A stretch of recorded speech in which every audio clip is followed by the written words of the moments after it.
Guys, today we'll talk about how can you add driver lesson on your InDrive app. We're going to figure out this solution on know how you can do that on your InDrive app. So all you have to do, you just go above this and click on it. So that it's going to show for you list like this. Then all you have to do, just click here on your name.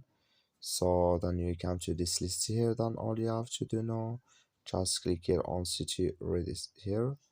You come to this list, so just switch into open video here.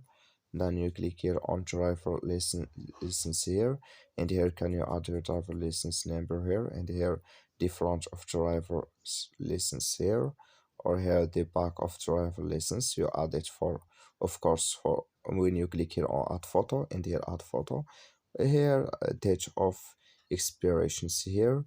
So ID confirmation here, you add photo from for your ID.